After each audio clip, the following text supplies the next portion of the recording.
December 15th, 1817. The winter afternoon pressed against the small attic window with all the weight of inevitability, grey and cold as the stone chapel where Eleanor Ashworth had spent the morning in prayer. She sat now in the narrow room that had been hers since childhood, her plain grey wool dress blending into the colourless light, her hands folded in her lap with the disciplined stillness of one who had learned long ago not to take up too much space in the world.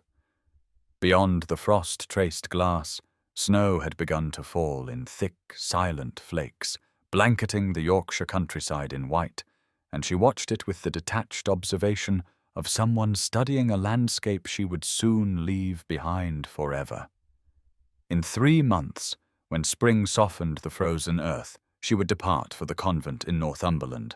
where a small cell and a life of devotion awaited her. It was settled. It had been settled for years, really, since her father had first spoken of her calling to the church, since Lady Catherine had looked at her with those dismissive eyes and said it was the most suitable path for a girl of such limited prospects. Eleanor had accepted it. She had trained herself to accept it, to find peace in the acceptance, to tell herself that a life of prayer and service held its own quiet dignity. She was 24 years old, unmarried, without beauty or fortune or any particular accomplishment that might recommend her to the world beyond these walls. Her younger half-sister Isabella, lovely and vivacious at 19, would make a brilliant match, would have the debut season in London that their father could somehow afford for her, though he could spare nothing for Eleanor's dowry. The contrast between them had been drawn so many times, in so many ways, that Eleanor had learned not to flinch at it any more. Downstairs, she could hear the sounds of the household preparing for evening, the quick light steps that could only be Isabella moving through the hall, Lady Catherine's voice calling sharp instructions to the servants about dinner. Eleanor remained motionless in her attic sanctuary, this small room with its slanted ceiling and single window, the trunk in the corner already half filled with the few plain garments she would take with her to her new life. On the wooden table beside her bed sat her prayer book, the leather worn smooth by her mother's hands before her own, and she reached for it now with fingers that trembled slightly in the cold. She did not open it. Instead, she held it against her chest and closed her eyes, and allowed herself one brief moment of weakness, one small acknowledgement of the worldly longing she had worked so hard to suppress. What might it have been like, she wondered, to be wanted, to be chosen, to be seen as something other than the overlooked daughter, the inconvenient expense, the girl too plain and too poor to matter? Now please take a moment and subscribe to our channel and comment where you are watching from and what time is it. It is always fascinating to see where these stories get all around the world. Thank you. The dinner table stretched before Eleanor like an instrument of subtle torture, its polished surface reflecting the candlelight and the faces of those gathered around it, a twice-weekly ritual of family unity that fooled no one, least of all herself. She sat at the far end, nearest the shadows where the light did not quite reach, her chair positioned at an angle that seemed to acknowledge her presence,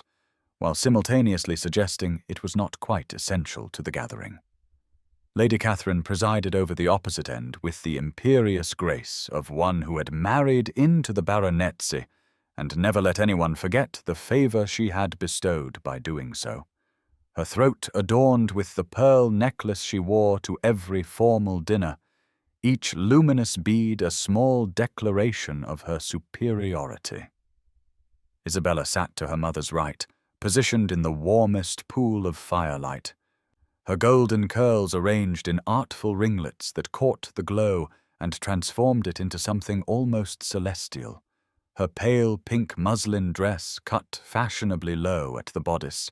in a way that would have earned Eleanor a sharp lecture about modesty, had she ever possessed a gown that fit well enough to attempt such a style. Baron Thomas sat between his wife and daughter, a man diminished somehow by the women flanking him, his shoulders rounded with a weariness that Eleanor had noticed increasing over the past months, his attention fixed on his plate with an intensity that suggested he was trying very hard not to look at anything else. The meal proceeded with mechanical civility. The soup course followed by roasted pheasant, each dish presented by servants who moved through the room like ghosts, their presence acknowledged only when something needed replenishing. Isabella dominated the conversation with breathless accounts of the preparations for her London season, the gowns being made, the influential families who had promised to call, the balls where she would certainly be the most admired girl in attendance, and Lady Catherine encouraged every self-satisfied word with indulgent murmurs and pointed observations about how fortunate it was that at least one daughter had the looks and charm to make an advantageous match. Eleanor ate in silence, her fork moving from plate to mouth with steady precision, her expression carefully neutral, a skill she had perfected over years of such dinners. She had learned long ago that invisibility was easier than opposition, that quiet acceptance drew less cruelty than any attempt at self-assertion. It was Lady Catherine who broke the established rhythm of the meal, setting down her wine-glass with a deliberate clink that commanded attention, her sharp eyes fixing on her husband with an expression that mingled irritation and something that might have been anxiety. "We are to have a visitor tomorrow," she announced, her tone suggesting this was both an imposition and an opportunity. "The Marquess of Winterbourne has sent word that he will call upon us at midday." Isabella's eyes widened with immediate interest, her pretty mouth forming a perfect circle of surprised delight, and she leaned forward eagerly to ask what manner of man he was, whether he was young, whether he was handsome, whether he was rich.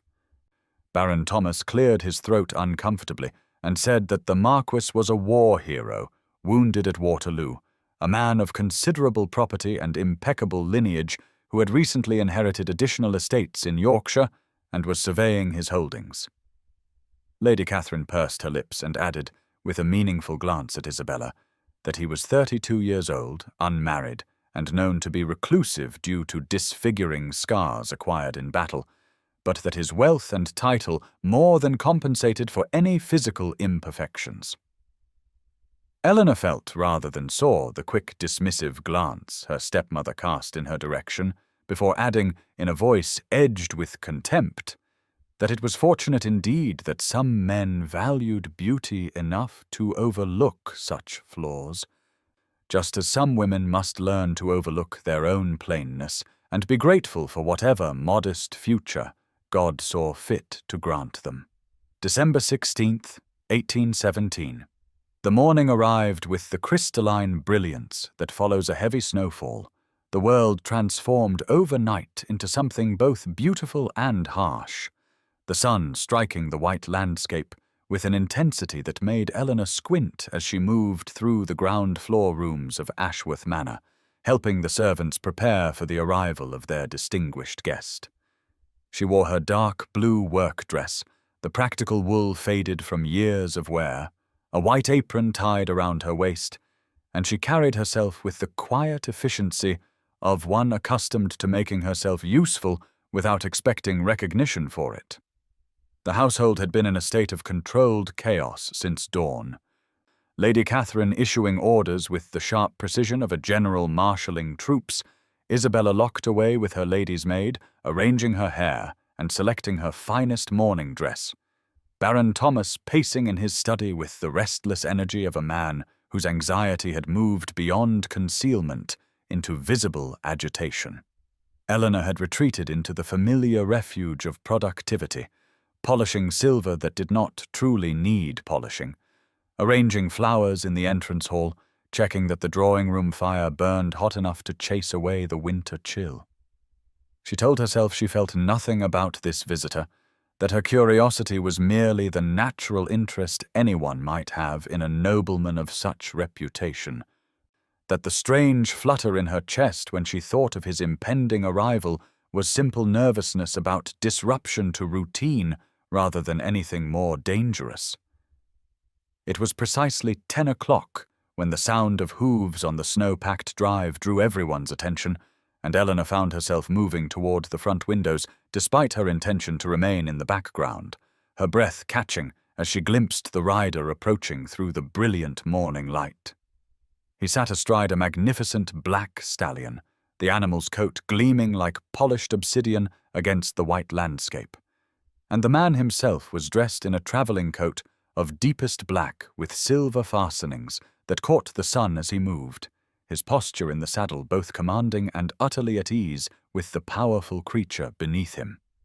He dismounted with fluid grace as a groom rushed forward to take the horse's reins, and Eleanor watched from her position, half hidden behind the heavy curtains, as Alexander Ravenscroft, Marquess of Winterbourne, removed his leather gloves with deliberate slowness, revealing strong hands marked by thin white scars that suggested a history of violence survived. He was tall, broad-shouldered, his face turned slightly away from her vantage point, and then he looked up toward the house as if sensing observation, and Eleanor saw in full daylight what the gossips had spoken of in whispers. The left side of his face and neck bore the unmistakable marks of severe burns, the scarring pulling slightly at his jaw and disappearing beneath his cravat, the skin there darker and textured in a way that spoke of extraordinary pain endured. But it was not the scars that held her frozen at the window, breath suspended in her chest. It was his eyes, pale and piercing even from this distance, that seemed to look directly through glass and curtain, and the careful armor of invisibility she had constructed around herself. And in that brief, unguarded moment before she stepped back into shadow, Eleanor felt the disconcerting sensation of being truly seen for the first time in her adult life. The drawing-room at Ashworth Manor felt smaller than it had any right to be at 2 o'clock that afternoon, the pale winter sunlight filtering through tall windows and illuminating the faded green wallpaper with its pattern of climbing vines, the warmth from the crackling fireplace doing little to dispel the tension that seemed to thicken the air as Eleanor moved with careful precision to pour tea for their distinguished guest. She had changed from her work dress into something marginally more presentable, a simple grey muslin that had been made over twice and still hung loosely on her slender frame, and she kept her eyes lowered as she performed the ritual of hostess duties that Lady Catherine had thrust upon her with a dismissive wave, clearly deeming Isabella too valuable to waste on such menial service. Alexander Ravenscroft sat in the chair nearest the fire, his posture relaxed yet somehow commanding attention, the scarred side of his face turned partially toward the flames in a way that might have been deliberate or might have been unconscious habit, and Eleanor found her hands trembling ever so slightly as she lifted the delicate porcelain teapot, acutely aware of his presence in a way that made her movements feel clumsy and overly considered. Isabella had positioned herself on the settee directly in his line of sight, her pink silk dress spread artfully around her, the color bringing out the roses in her cheeks and the gold in her carefully arranged curls, and she leaned forward with practiced grace to offer observations about the weather, the upcoming Christmas celebrations, the beauty of his estate, as she had heard it described, each comment delivered with the calculated charm of a girl who had been trained from birth to attract masculine attention. Lady Catherine sat beside her daughter like a general surveying a battlefield, her sharp eyes moving between Isabella and the Marquess with an intensity that suggested she was already counting wedding settlements in her mind, and Baron Thomas hovered near the window with the uncomfortable air of a man who desperately wished to be anywhere else. Eleanor approached Alexander with the first cup of tea, her movements careful and unobtrusive, intending to hand it to him and retreat back into invisibility as quickly as possible, but his pale eyes lifted to meet hers as she extended the cup,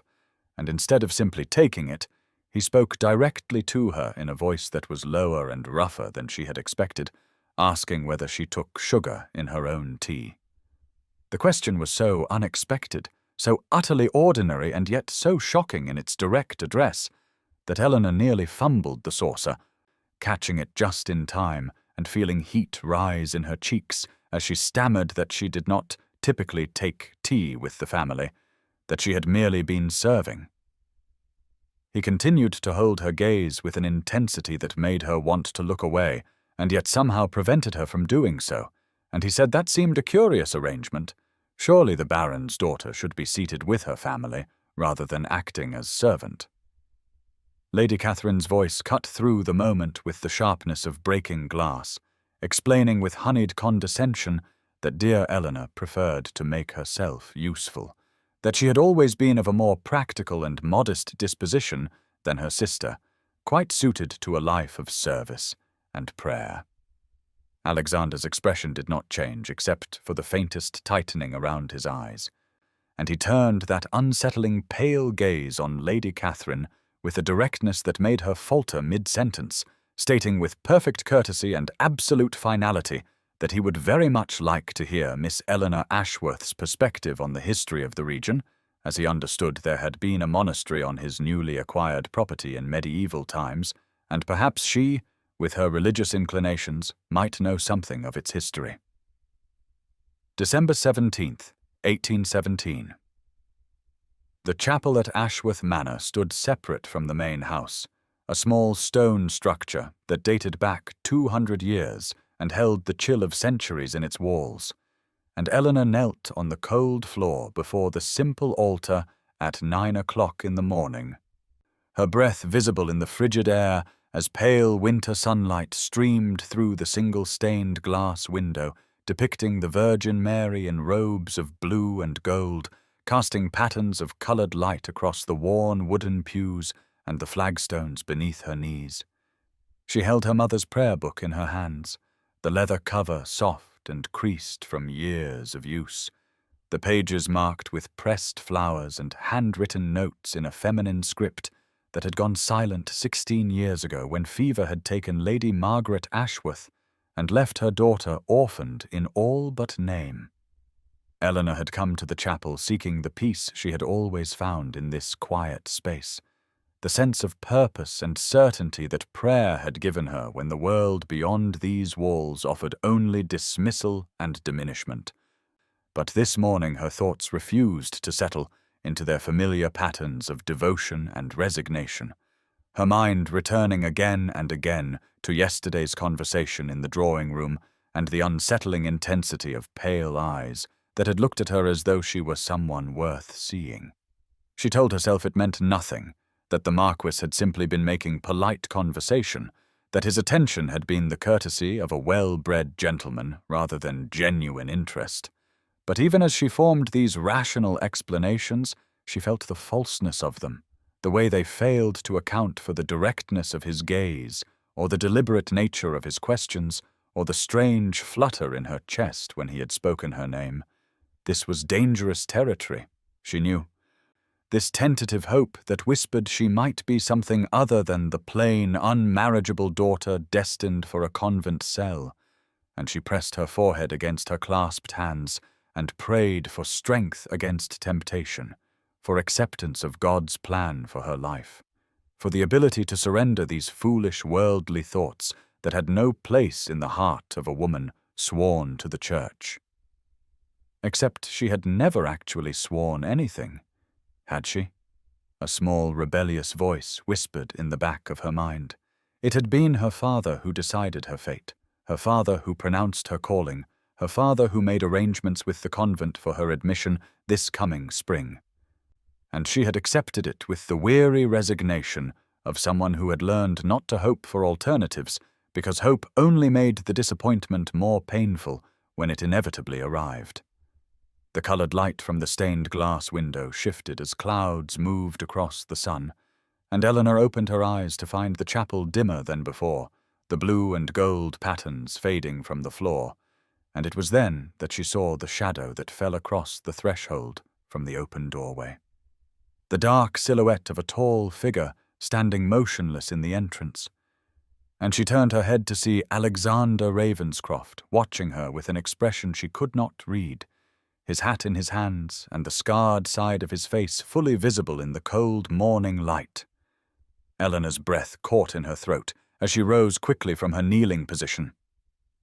The prayer book clutched against her chest like a shield, her heart suddenly beating with an uncomfortable rapidity that she told herself was merely surprise at being discovered in what she had thought was a private moment of devotion, and she felt heat rise in her cheeks as Alexander Ravenscroft stepped fully into the chapel, his footsteps echoing softly on the ancient stones as he removed his hat with slow deliberation, the gesture revealing the full extent of the scarring that ran from his left jaw down the side of his neck in a pattern of puckered skin that spoke of terrible heat and terrible pain. The cold air in the chapel made their breath visible in small clouds, and Eleanor found herself unable to look away from his face, even as every rule of polite society screamed that she should avert her eyes from his disfigurement. But there was something in his expression that held her attention, a vulnerability that seemed at odds with the intimidating figure he had cut in the drawing-room yesterday. And when he spoke, his voice was quieter than she had yet heard it, asking if he was intruding and whether she would prefer that he leave her to her prayers. She shook her head before she could think better of it, surprised to find that despite her embarrassment at being observed in such an intimate spiritual moment, she did not actually wish him to go, and she said in a voice that trembled only slightly that the chapel belonged to God, and all who sought him were welcome within its walls, the formal phrasing coming automatically from years of religious instruction, even as her mind raced to understand why this man affected her so strangely. Alexander moved down the center aisle between the simple wooden pews, and to her astonishment, he did not stop at a respectful distance, but instead sat down in the pew directly beside where she still stood, his pale eyes lifting to the stained glass window with its image of the Virgin in blue and gold, before returning to her face with an intensity that made her feel as though he were reading something written there that she herself could not see. He asked her then whether she had always known she would take holy orders, whether the calling to religious life had come to her as a moment of divine clarity, or as a gradual certainty that grew over time. And there was something in the way he phrased the question that suggested he was asking about more than simple curiosity, some deeper inquiry into the nature of faith and purpose that made Eleanor sink slowly back down onto the cold stone beside the pew where he sat.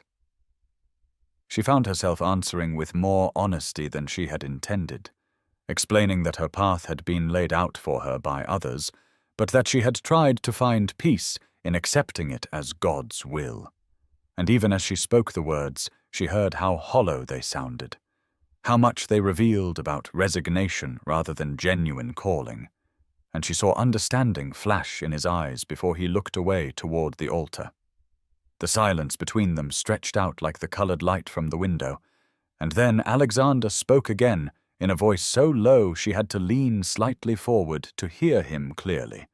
asking whether she believed redemption was truly possible for those who had done terrible things in war, for those whose hands were stained with blood and whose faces bore the marks of violence, whether God's mercy extended even to men who had become monsters in the service of their country, and Eleanor felt her heart contract with sudden compassion for the pain she heard beneath his carefully controlled tone. December 18th, 1817. The evening air hung heavy with the mingled scents of beeswax candles and hothouse flowers as Eleanor stood in the drawing-room at Ashworth Manor at 7 o'clock, acutely aware that she wore one of Isabella's cast-off gowns, a pale yellow silk that had been altered hastily to fit her smaller frame, but still hung oddly at the shoulders and gaped slightly at the waist, making her feel like a child playing dress-up in her mother's clothes.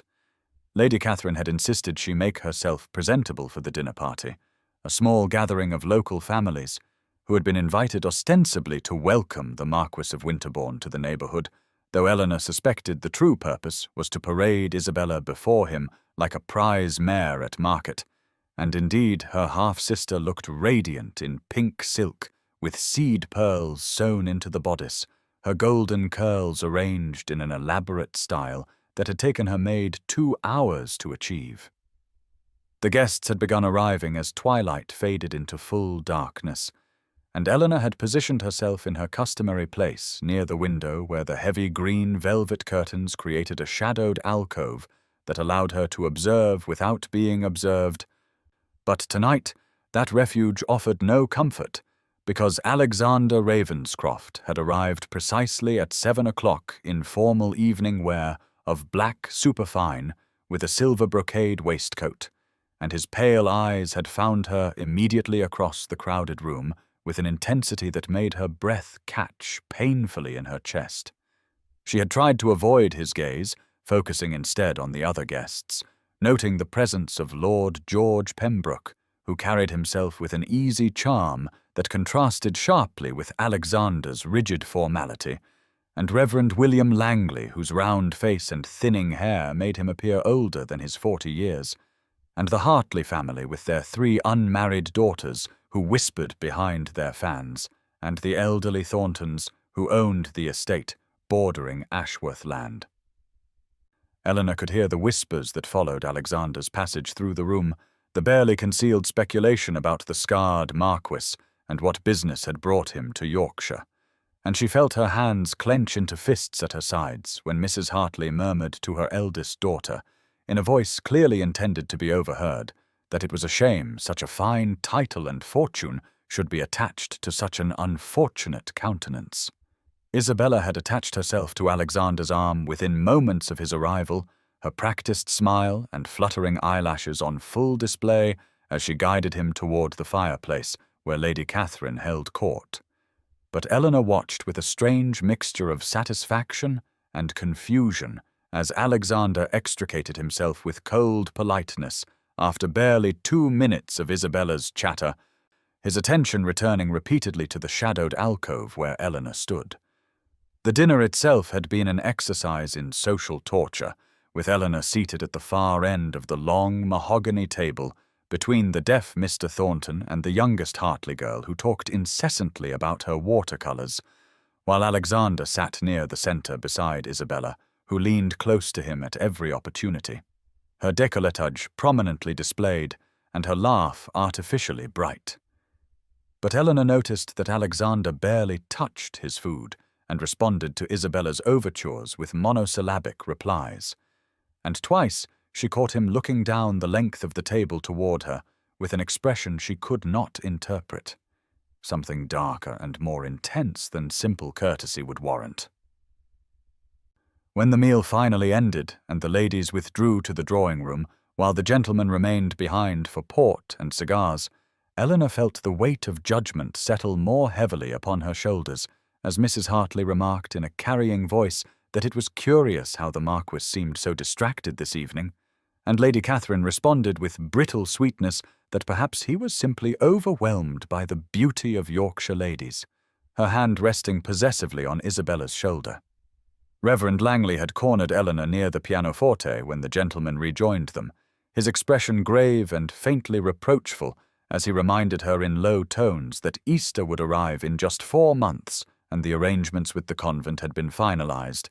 and surely she had not forgotten her sacred calling in the midst of worldly entertainments, and Eleanor had felt her throat tighten with something that might have been anger or grief or simply exhaustion at pretending that any choice in her life had ever truly been her own. The last guests had finally departed at 9:30 o'clock, their carriages crunching through the frozen gravel drive as Eleanor retreated upstairs to her small attic room, her head aching from the strain of smiling politely, while whispers circulated about the scarred Marquess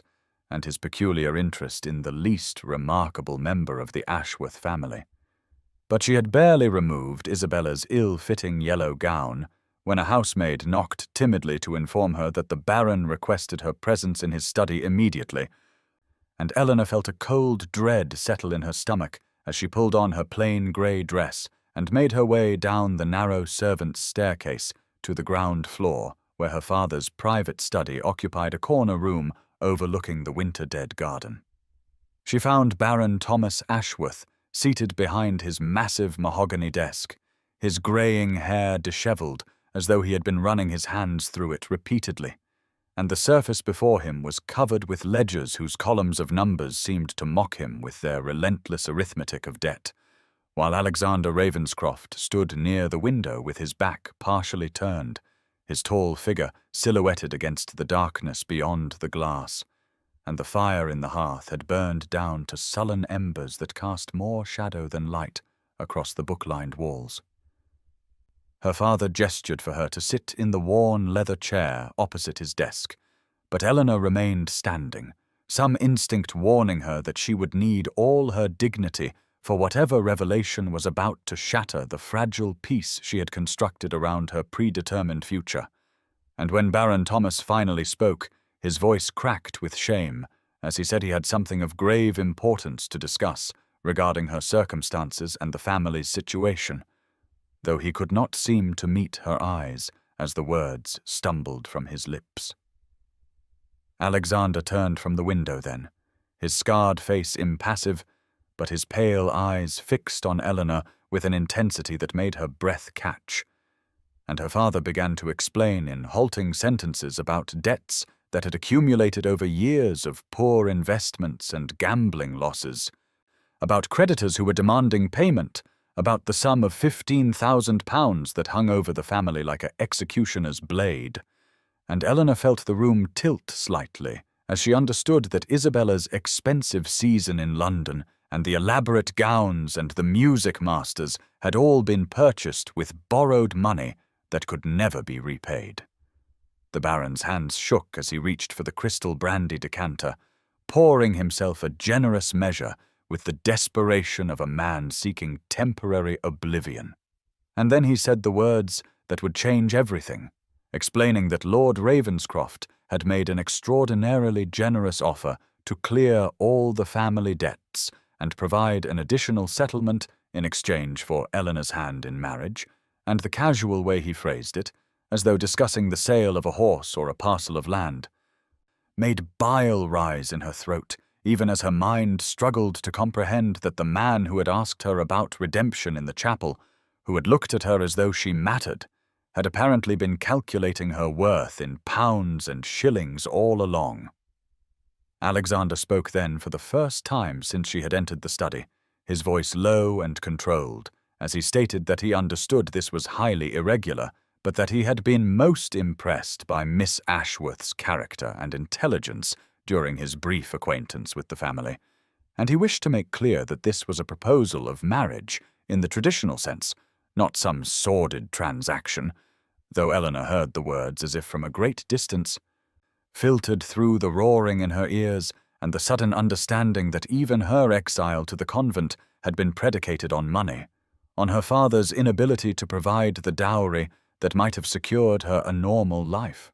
The Baron produced a document from his desk drawer, a contract written in Alexander's bold hand that outlined the financial arrangements with painful precision, and he said weakly that, of course, Eleanor must have time to consider such a momentous decision, though his eyes pleaded with her to understand that the alternative was ruin for the entire family, the loss of their home, Isabella's prospects destroyed. And Eleanor felt a laugh bubble up in her chest at the bitter irony that she who had been told her entire adult life that she had no value in the marriage market was now suddenly precious because a scarred recluse was willing to pay a fortune for the privilege of making her his wife. The afternoon of December 19th, 1817 arrived cold and colourless, the winter sun struggling to penetrate the thick clouds that pressed down upon Ashworth Manor like a physical weight, and Eleanor sat alone in her small attic room at 3 o'clock in the afternoon, her hands clenched so tightly in her lap that her knuckles had gone white, while her father stood near the narrow doorway with his shoulders hunched in an attitude of profound defeat. Having just finished explaining the arrangement he had made with Alexander Ravenscroft, and waiting now for her response with the desperate hope of a condemned man seeking reprieve. The small trunk that sat at the foot of her narrow bed was half packed with the plain garments she had been preparing for her Easter departure to the convent, simple shifts and stockings, and the coarse woolen habits that would become her daily uniform in her new life of devotion, all purchased by her father over the past 6 months as part of what she had believed was her sacred calling. And Eleanor felt a strange numbness spreading through her chest as she stared at those folded garments and understood with sudden, devastating clarity that none of it had been real, that the vocation she had spent 2 years convincing herself to embrace had been nothing more than her father's convenient solution to his inability to provide her with a dowry. Baron Thomas was speaking again, his voice thin and pleading as he tried to explain how he had never intended for things to become so desperate,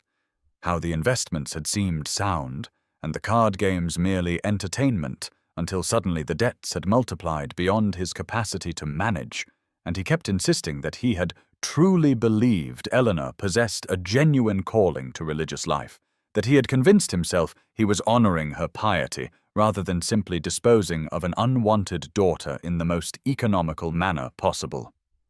But Eleanor heard the hollowness in his words and knew they were the justifications of a weak man seeking to absolve himself of guilt. The simple religious texts that lined the small shelf beside her bed seemed to mock her now with their leather spines and gilt lettering, devotional works on prayer and contemplation and the lives of saints. All gifts from her father presented with solemn pronouncements about her spiritual journey, and she wanted to laugh at her own foolishness for believing that anyone in this house had ever cared about her soul when they could barely acknowledge her existence at the dinner table. Her mother's miniature portrait sat on the windowsill where she had placed it that morning during her prayers, the delicate oval frame containing the only image she possessed of the woman who had died bringing her into the world, and Eleanor found herself staring at that painted face with its gentle eyes and soft smile, wondering if her mother would have fought for her to have real choices, real chances at happiness, or if she too would have considered Eleanor's plain face and unremarkable person as justification for shipping her off to spend her life behind convent walls. The winter light was already fading at this early hour, the short December day dying before it had truly begun, and Eleanor watched her breath mist in the cold air of the unheated attic room as her father continued his pathetic explanations, telling her that of course the decision must be hers, that he would never force her into marriage against her will, though they both knew that refusing Alexander's offer meant destroying not only her own future, but Isabella's as well, condemning the entire family to ruin and disgrace, and the bitterness of having no real choice in either direction, of being equally trapped whether she entered the convent or accepted the Marquess's proposal, made Eleanor's throat tighten with unshed tears that she refused to let fall in front of the man who had betrayed her so completely. She finally spoke, her voice emerging flat and cold in the dimness of the small room, asking her father directly whether she had ever truly had a vocation, or whether he had simply planted the idea in her impressionable young mind after her stepmother made it clear that no effort would be wasted on securing Eleanor a proper debut or suitable match.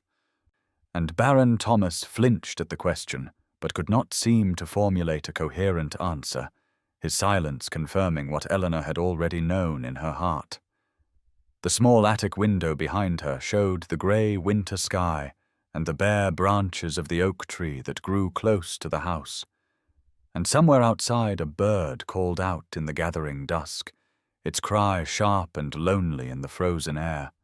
while inside the cold room Eleanor felt something fundamental shift within her,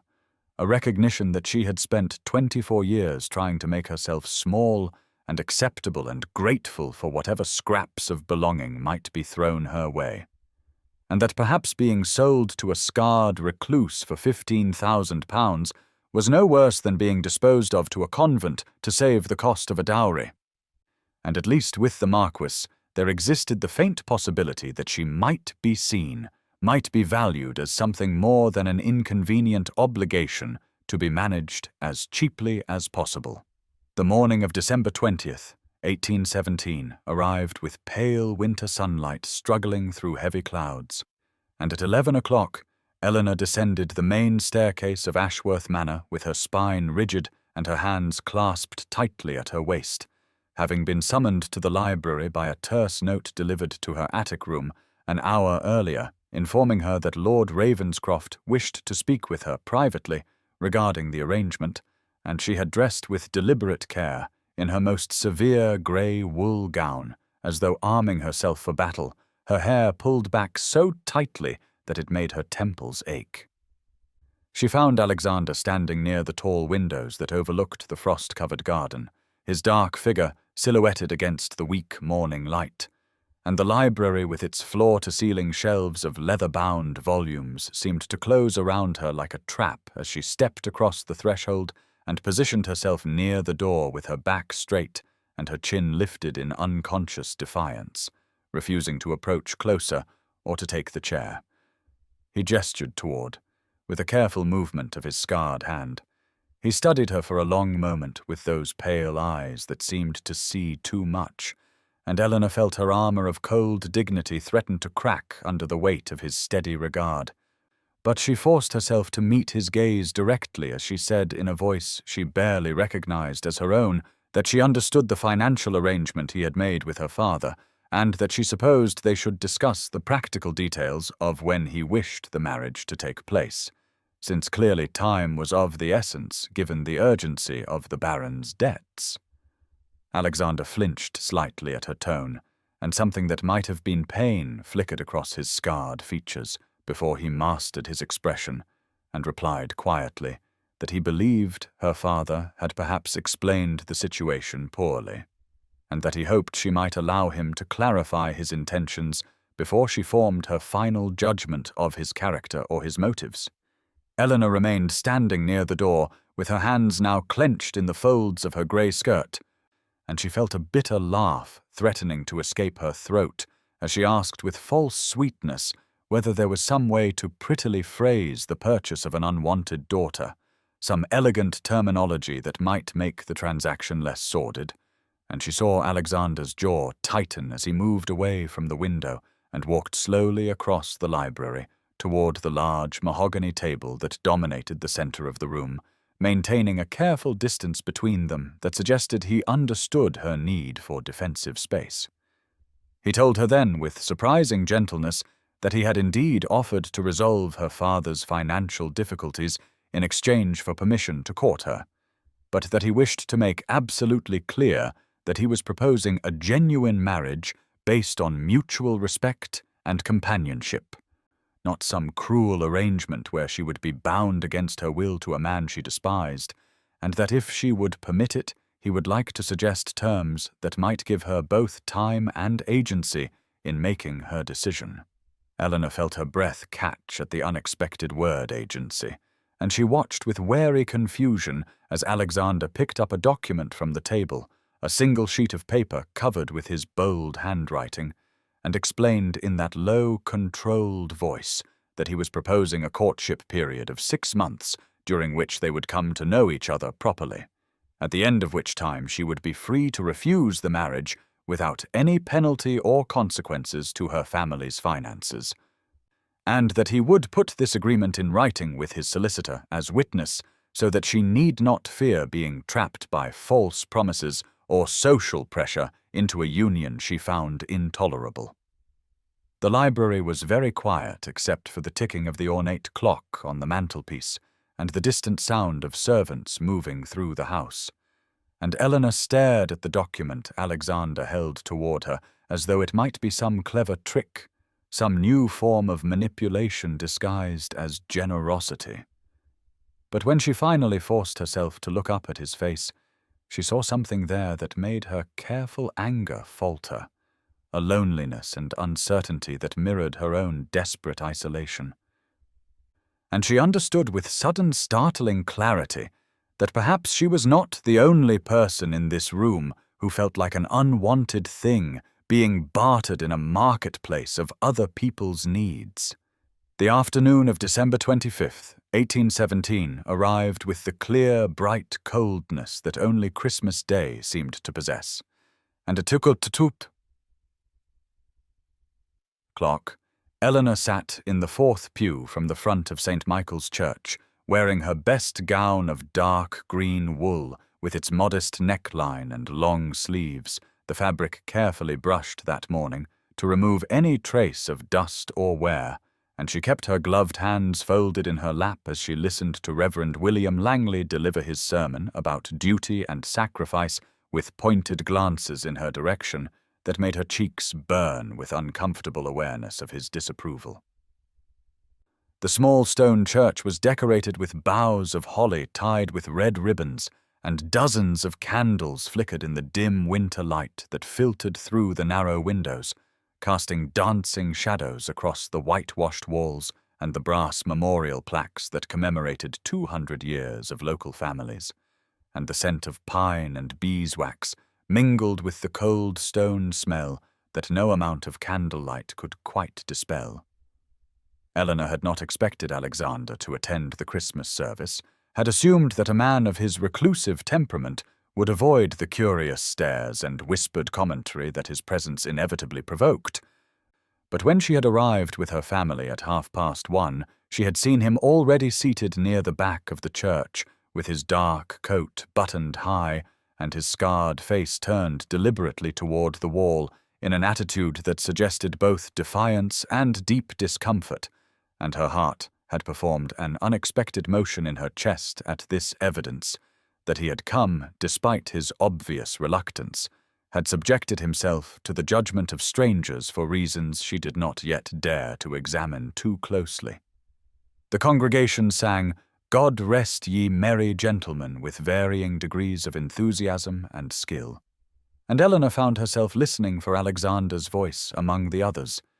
though she could not have said what she hoped to hear or why it mattered. And when the service finally concluded after 90 minutes of prayers and carols and Reverend Langley's increasingly pointed remarks about young women who forgot their proper place and calling, she stood with the rest of the parishioners and moved slowly toward the door where the vicar waited to offer his Christmas blessings with a stern expression that promised future lectures about her change of circumstances. Alexander was waiting outside near the lich gate when she emerged into the brittle sunlight, and she saw that Lord George Pembroke stood beside him, engaged in quiet conversation. A tall, fair-haired man with an open, friendly face, who smiled at her approach with genuine warmth and none of the calculating assessment she had learned to expect from strangers. And when Alexander introduced his oldest friend with careful formality, Eleanor understood that this presentation carried significance, that she was being offered acceptance into the small circle of people Alexander trusted enough to let past his defensive walls. Lord Pembroke bowed over her hand and told her with evident sincerity that Alexander had spoken of her with great respect, and she felt something tight in her chest begin to loosen at this unexpected evidence that perhaps she was not simply a convenient solution to her father's debts, but rather someone Alexander had discussed with his confidants as a person of actual worth and interest. Alexander drew a small wrapped package from his coat pocket as they stood in the churchyard, with other families milling about, exchanging Christmas greetings and eyeing the scarred Marquess with poorly concealed curiosity.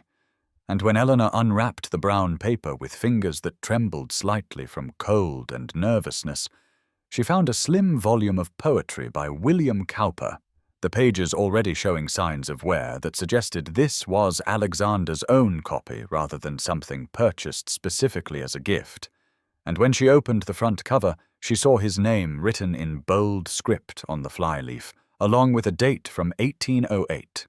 and she understood that he was giving her something personal and valued rather than simply fulfilling a social obligation. She had brought her own gift in the small reticule that hung from her wrist, a handkerchief she had embroidered during the 5 days since their library meeting with a pattern of winter flowers in silver thread, the work occupying her restless hands during long evening hours when she sat alone in her attic room, trying to understand what path she was now walking and whether she possessed the courage to see it through to whatever destination awaited. And when she offered it to Alexander, she saw something shift in his expression,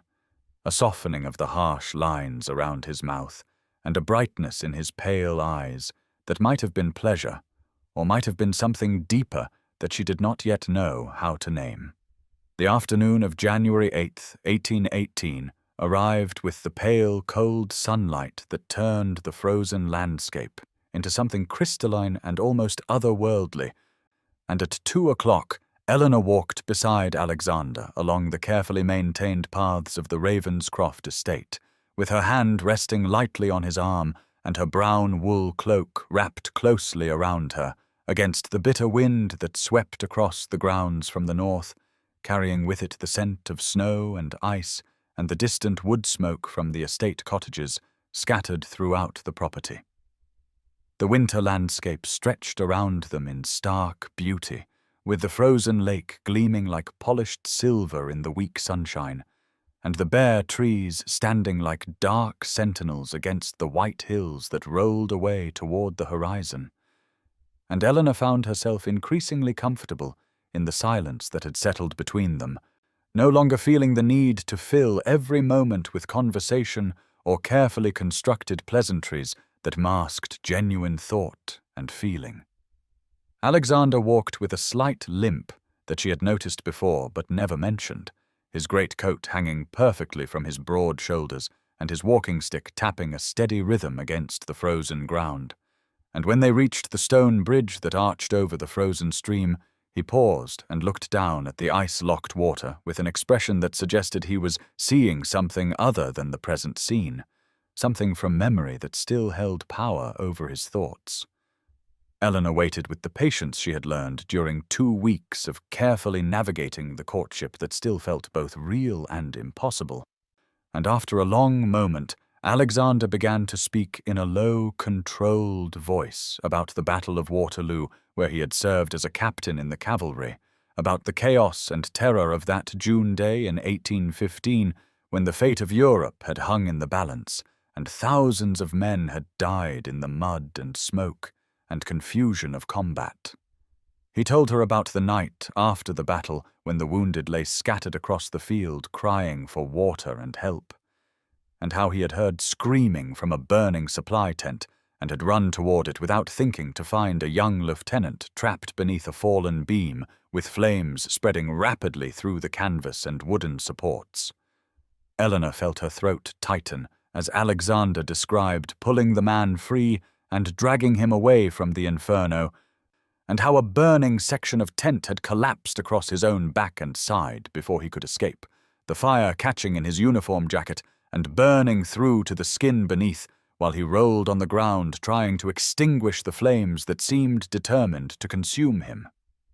The servant, following at a discreet distance of 20 paces, maintained his position as propriety demanded, but Eleanor was conscious only of Alexander's scarred profile as he stared down at the frozen stream and finished his story by saying that the lieutenant had survived and gone home to his family in Scotland, but that Alexander himself had spent 3 months recovering in a field hospital before being sent back to England with scars that ensured he would never forget the price of that single moment of instinctive courage. She stood very still on the stone bridge with the cold wind pulling at her cloak and the winter sun creating long shadows across the frozen landscape, and then with deliberate gentleness she reached out and placed her gloved hand over his scarred one where it rested on the walking stick. Holding it there, as she told him quietly that she believed true courage was revealed not in the absence of fear, but in acting despite it, and that his scars were not marks of disfigurement, but rather evidence of the most profound kind of honor, the willingness to sacrifice oneself for another human life. The evening of January 20th, 1818 arrived with the heavy grey twilight of winter settling over Ashworth Hall by 6 o'clock. And Eleanor stood in the drawing-room feeling the familiar oppression of the green wall-papered walls closing around her as Lady Catherine paced back and forth before the fireplace with her face flushed and her voice rising to the shrill pitch that Eleanor had learned to recognize as the prelude to particular cruelty, while Isabella sat on the settee in her new red silk dress with her pretty face twisted into an expression of vindictive satisfaction that made her beauty seem suddenly ugly and mean. The confrontation had begun innocuously enough, with Lady Catherine remarking that the Marquess of Winterbourne had been seen riding past the house 3 times in the past week. But the comment had quickly escalated into a full assault as her stepmother accused Eleanor of deliberately manipulating Alexander through false displays of piety and learning, of trapping a desperate man who could not hope for better given his disfigurement, of calculating with mercenary precision how to escape her proper fate in the church by presenting herself as something she was not and could never truly be.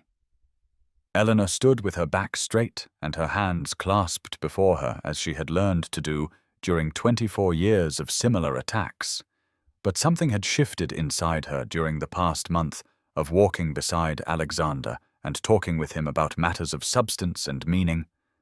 and she found that the old resignation had been replaced by a burning anger that made her voice steady rather than trembling when she finally spoke, to say that she had never claimed to be anything but exactly what she was, and that if Alexander found value in her company, then perhaps that said more about his discernment than about any deception on her part. Isabella rose from the settee with a rustle of expensive silk, and declared with tears of rage in her blue eyes that she had tried everything to capture the Marquess's attention during his first visit, had worn her most becoming gowns and displayed her accomplishments at the pianoforte, and made intelligent conversation about topics she thought might interest him. But he had looked past her as though she were invisible, and had instead fixed his attention on plain, dull Eleanor, who had nothing to offer except a false appearance of quiet dignity that would surely crumble once he discovered how truly unremarkable she was beneath the surface. Lady Catherine seized on this revelation and said that it was unnatural for a man of Alexander's rank and consequence to prefer Eleanor over Isabella unless there was some explanation beyond simple attraction, and she suggested with a curl of her thin lips that perhaps Eleanor had information about the Marquess's debts, or secrets that she was using to force his interest, or perhaps she had thrown herself at him with such desperate obviousness that his pity had been mistaken for regard. The insult about her appearance that finally broke through Eleanor's composure came when Isabella said with deliberate cruelty that at least when Eleanor was shut away in the convent, no one would have to look at her plain face and shapeless figure anymore, and that it was a kindness to the world that she had been destined for a life behind walls where her lack of beauty would not offend those blessed with more pleasing features. And Eleanor felt her carefully maintained control shatter as she turned to her half-sister and said in a voice that shook with suppressed emotion that beauty of face meant nothing when it masked such ugliness of spirit. Baron Thomas entered the drawing-room at that moment and made a weak attempt to calm the situation by saying that everyone should retire for the evening and discuss matters more reasonably in the morning. But his intervention came too late, and with too little conviction to undo the damage that had been done, or to erase the words that now hung in the air like poison. The morning of January 21st, 1818 arrived cold and clear, with frost coating every surface in delicate crystalline patterns, and Eleanor rose at 7 o'clock from a sleepless night to find that the confrontation of the previous evening had settled something fundamental inside her, burning away the last remnants of the resignation that had characterized her entire existence until Alexander Ravenscroft had walked through the door of Ashworth Hall 5 weeks earlier and looked at her as though she were someone worth seeing. She dressed carefully in her dark blue wool dress with the white collar and took particular care with her hair, pinning it simply but neatly in a style that emphasized rather than concealed her face. And when she looked at herself in the small mirror above her washstand, she saw not the plain, unremarkable creature that Lady Catherine and Isabella had always insisted she was, but rather a woman of 24 years who possessed intelligence and dignity,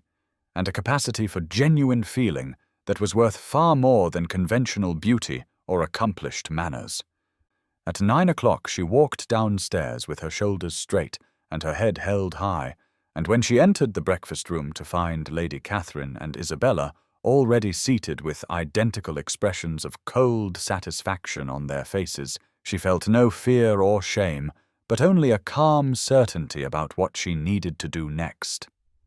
Baron Thomas looked up from his plate with red-rimmed eyes that suggested he had slept no better than Eleanor herself, and when he opened his mouth to speak, she forestalled him by saying in a clear, steady voice that she wished to be taken to Ravenscroft Hall immediately, as she had matters of importance to discuss with the Marquess of Winterbourne that could not wait for his next scheduled visit. Lady Catherine dropped her teacup with a clatter and declared that Eleanor would do no such thing. That an unmarried woman did not present herself at a gentleman's home regardless of the circumstances, and that such brazen behavior would destroy what little reputation Eleanor possessed, and ruin any possibility of the advantageous arrangement that Baron Thomas had been foolish enough to allow.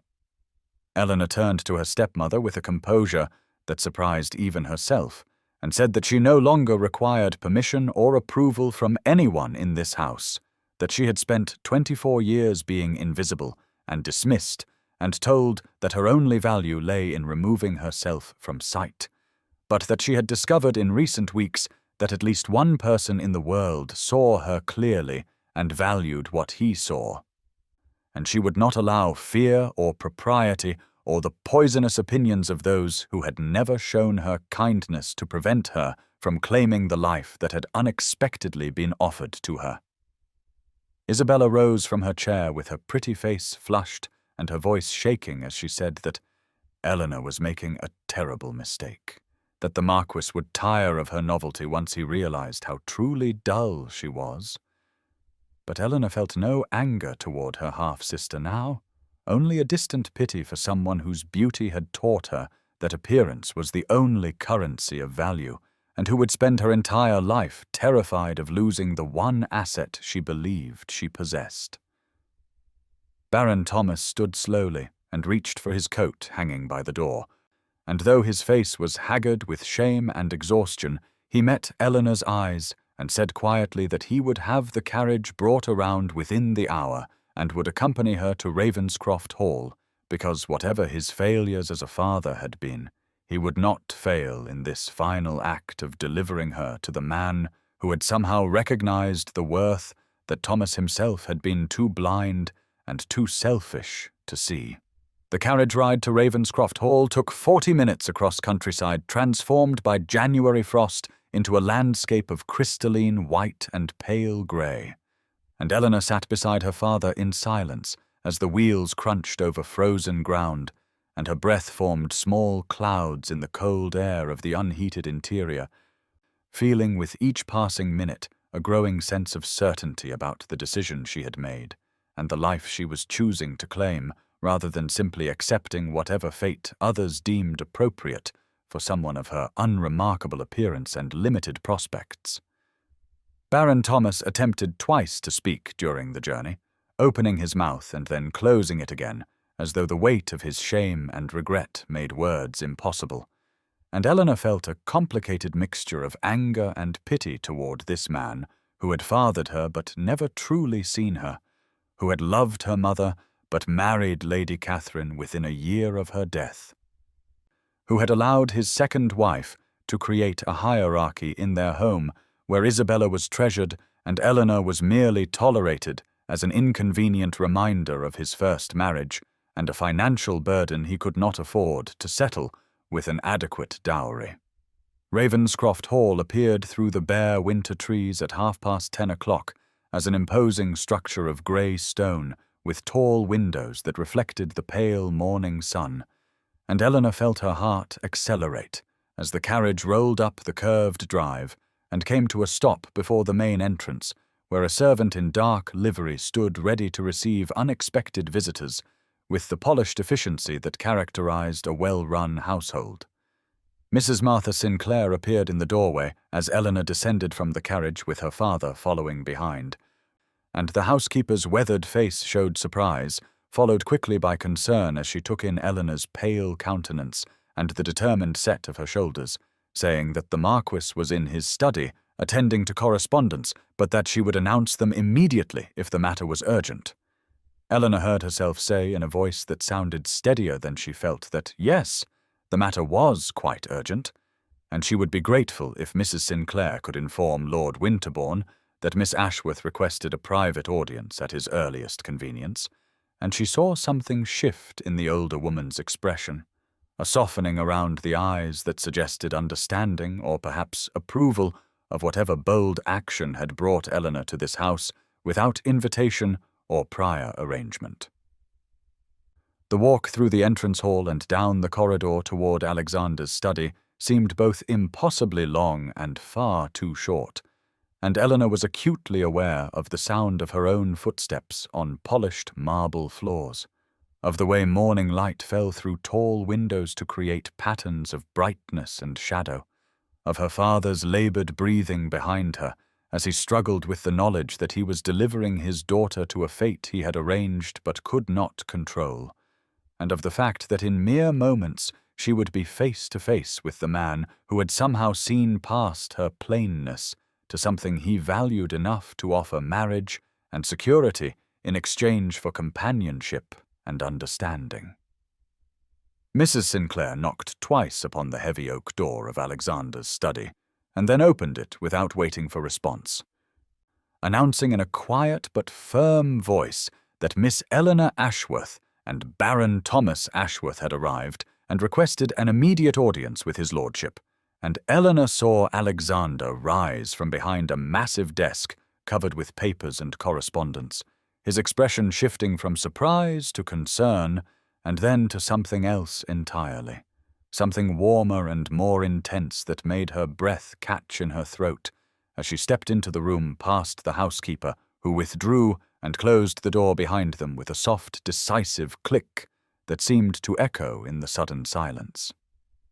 Alexander moved around the desk with the slight stiffness that always marked his movements on cold mornings, the legacy of old injuries that went deeper than the visible scars on his face and neck, and Eleanor was struck, as she always was, by the sheer physical presence of him, the way he seemed to fill whatever space he occupied, not through size alone, but through an intensity of focus and purpose that made everything else fade into insignificance. Baron Thomas cleared his throat awkwardly and began to speak about the early hour and the presumption of arriving unannounced, but Alexander raised one hand to forestall him while his eyes remained fixed on Eleanor's face, with an expression that suggested he was reading every thought and feeling written there. And after a long moment, he said in that low, measured voice that always sent a peculiar warmth through her chest, that he believed the Baron's presence, while appreciated, was perhaps not strictly necessary for whatever conversation was about to occur, and that if Thomas Ashworth would be so good as to wait in the morning room, Mrs. Sinclair would see to his comfort, while the Marquess and Miss Ashworth discussed certain matters of a private nature. Eleanor saw her father's face flush with a mixture of relief and shame as he nodded and retreated from the study with the haste of a man escaping judgment. And then she was alone with Alexander in the book-lined room, with winter sunlight falling through tall windows to illuminate the dust motes that danced in the air between them. And she realized that her heart was beating so hard she was certain he must be able to hear it in the quiet that had settled over the space like a held breath. Alexander gestured toward the chairs arranged before the fireplace, where a low fire burned with steady warmth, but Eleanor remained standing near the door with her hands clasped tightly together and her spine straight as she tried to find the words for what had brought her here with such urgency and determination, tried to articulate the realization that had crystallized during the long, sleepless night and the terrible confrontation that had preceded it, the understanding that she had spent her entire life waiting for permission to exist, and that she was done waiting, done accepting whatever crumbs of regard others deemed sufficient for someone of her limited worth and unremarkable attributes. Alexander took a single step toward her, and then stopped as though recognizing that she needed the distance. needed the space to say whatever had brought her to his door at this unexpected hour. And when he spoke, his voice was gentle, but threaded with an undercurrent of something fierce and protective that made tears suddenly sting at the back of Eleanor's eyes as he asked what had happened and who he needed to answer to for putting that particular expression on her face that suggested both hurt and fury in equal measure. Eleanor felt the words rising in her throat like a tide that had been held back for far too long, and when she finally spoke, her voice was steady, despite the tremor she felt running through her entire body, as she said that nothing and no one had put any expression on her face except herself and her own realization that she had lived 24 years waiting for others to decide what her life should be. First, her father, who had planned her retreat to the convent, not out of respect for any calling she possessed, but simply to avoid the expense and inconvenience of finding her a husband. Then Alexander himself, who had arrived with his offer and his terms as though she were a property to be negotiated for, rather than a woman with thoughts and desires of her own. And she was done with all of it, done with being acted upon rather than acting, done with accepting whatever others deemed appropriate for someone of her unremarkable face and limited prospects. She saw Alexander's expression shift as she spoke, saw something that might have been pain or recognition, or perhaps both, cross his scarred features as he took another careful step toward her and opened his mouth to respond. But Eleanor held up one hand to forestall him because she was not finished, not nearly finished with what she had come here to say in the cold light of this January morning, with her father waiting in another room and her entire future balanced on whatever happened in the next few minutes. She told him that Lady Catherine had said terrible things the previous evening, had accused her of manipulation and scheming, had suggested that no man of Alexander's rank and fortune would look twice at someone like Eleanor unless she had employed some form of deception or taken advantage of his isolation and his scars to make herself seem more appealing than she truly was. And Isabella had laughed her bright, cruel laugh and agreed that it was quite remarkable, really, how Eleanor had managed to capture the attention of a Marquess when she had never attracted the notice of any man in the county during all the years of her youth. Eleanor saw Alexander's hands curl into fists at his sides and watched the muscle in his jaw tighten as she continued, explaining that she had listened to these accusations and insults with the same resigned patience she had employed for years whenever her stepmother or half-sister chose to remind her of her place in the household hierarchy. But that something had broken inside her during that confrontation, some final thread of acceptance that had been holding her in place had simply snapped, and she had realized with perfect clarity that she could not and would not enter into any arrangement or courtship or marriage based on other people's decisions and judgments about what she deserved or what she should accept. Alexander said her name then, just that single word spoken with such gentleness that it nearly undid her composure entirely.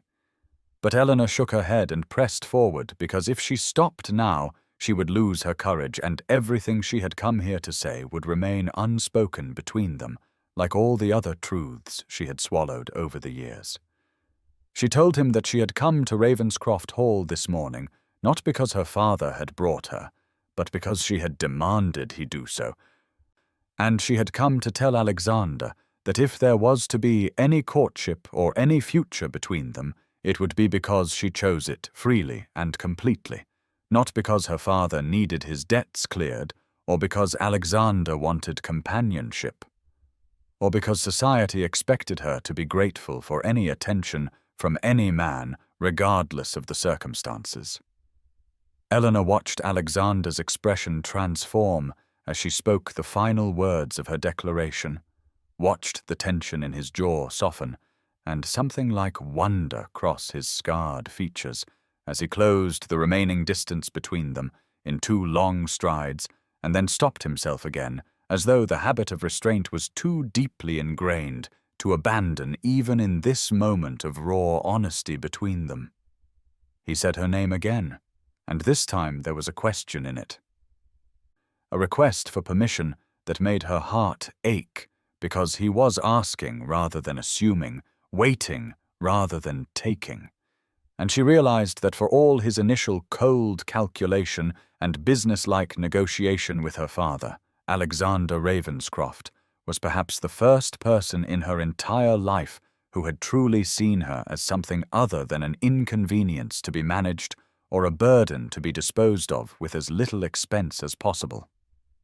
Alexander told her in that low, measured voice that had become so familiar to her over the past weeks that he had made a terrible mistake, that he had allowed his own bitterness and isolation to make him forget that other people were not pieces to be moved about on some strategic board, and that when Lord Pembroke had suggested he needed to rejoin society and find a wife, he had approached the prospect with all the warmth and sentiment of a military campaign, identifying what he wanted and moving to secure it with cold efficiency rather than any consideration for the actual human being at the center of his planning. Eleanor felt tears stinging at her eyes as Alexander continued, his voice rough, with an emotion she had never heard from him before, as he explained that he had come to Yorkshire because Pembroke had mentioned in passing that Baron Ashworth had a daughter who was destined for the church, and something about that detail had caught his attention because he thought a woman who had chosen religious life might be willing to enter into a practical arrangement with a scarred recluse, might not expect romance or passion, but would settle for security and respect. And he had told himself it was a reasonable plan that would suit them both without any of the messy complications of courtship or the risk of rejection based on his disfigurement. Alexander's hands were shaking slightly as he spoke, and Eleanor could see the shame and regret written plainly on his face as he told her that he had arrived at Ashworth House with every intention of making his cold transaction, but that the moment he had seen her standing in the entrance hall with winter sunlight turning her hair to amber and her chin raised with quiet dignity despite the dismissive way her stepmother was ordering her about, something had shifted inside him. Some long frozen part of his heart had cracked open just enough to let in a sliver of possibility. He confessed that every conversation they had shared over the past weeks, every moment in the chapel and the library, and walking through the winter gardens, had deepened his regard for her until it was no longer about practical arrangements or military strategy, but about the simple undeniable fact that Eleanor Ashworth was the most remarkable person he had ever encountered, and the thought of her entering into any agreement with him out of duty or lack of options rather than genuine choice made him want to tear up the papers he had presented to her father and walk away from Ashworth House entirely rather than be the next person in a long line of people who had failed to value her as she deserved. Eleanor heard the words leave Alexander's lips and felt something inside her chest crack open like ice breaking under the weight of spring sunshine. And she understood in that moment that what she had interpreted as cold calculation had been a damaged man's desperate attempt to protect himself from further pain, and what she had seen as transactional negotiation had been the only way he knew to reach for something he wanted, without risking the kind of rejection he had faced since the day he returned from Waterloo with his face forever marked by fire and violence. She took a step toward him, then another, watching his grey eyes widen slightly, as though he had not expected her to move closer rather than turn away. And when she was near enough to see the individual scars that traced their path along his jaw and down his neck, she reached up slowly and deliberately and placed her hand against the damaged side of his face with a gentleness that made him close his eyes, as though the touch caused him physical pain. Eleanor told him in a voice that trembled only slightly that she had not chosen him out of gratitude or lack of options, had not agreed to this courtship because her father needed his debts cleared, or because society told her she should be thankful for any man's attention, regardless of the circumstances that brought him to her door. But rather because in the few short weeks since his arrival at Ashworth House, she had discovered in his company a quality of attention and respect that she had never experienced in all her 24 years of being overlooked and dismissed and treated as though her thoughts and feelings were of no consequence to anyone. She felt Alexander's hand come up to cover hers, where it rested against his scarred cheek, felt the tremor that ran through his fingers as he held her palm against his face, as though she were offering him something precious and fragile that might shatter if he did not handle it with the utmost care. And she continued speaking even though tears were now streaming down her own cheeks, because she needed him to understand that what she felt was not pity or compassion for a wounded soldier, but genuine regard for the man he had revealed himself to be in those quiet conversations in the chapel and the library, and walking through winter gardens where the world narrowed to just the two of them and the words they exchanged. Eleanor explained that she had spent her entire life being told in countless subtle and not so subtle ways that she was too plain and too quiet and too serious to expect any of the things that other women took for granted. That her father had decided her fate without ever asking what she wanted, because he had assumed that someone like her would have no dreams or desires beyond whatever practical arrangement could be made with the least possible expense and inconvenience, and that Lady Catherine and Isabella had reinforced this message daily with their casual cruelty and their obvious belief that Eleanor should be grateful simply to have a roof over her head and food on her plate, even if it meant accepting whatever scraps of dignity they chose to leave her. She told Alexander that when she had learned of his arrangement with her father, her first response had been rage, not because she objected to him specifically, but because it had seemed like yet another instance of her life being decided by others who never thought to ask what she herself might want, but that his offer of courtship, with the freedom to refuse at the end, had given her something she had never possessed before, which was the power to choose her own future based on her own feelings rather than other people's expectations or judgments. Alexander opened his eyes then, and Eleanor saw such naked vulnerability in his expression that it took her breath away, saw the hope and fear warring in his gaze as he searched her face for some sign of whether what she was saying meant what he desperately wanted it to mean. And she smiled through her tears and told him that if he was asking whether she wanted to continue their courtship, not because her father's debts required it, but because she genuinely wished to know him better and discover whether the connection they had begun to build might grow into something deeper and more lasting, then her answer was yes, absolutely and completely yes.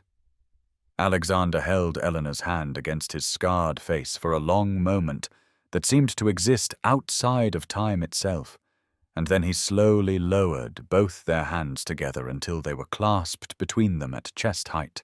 his fingers intertwined with hers in a way that felt both incredibly intimate and perfectly natural, as though they had been holding hands just like this for years rather than minutes. He told her in a voice rough with emotion that he needed her to understand one more thing before they moved forward,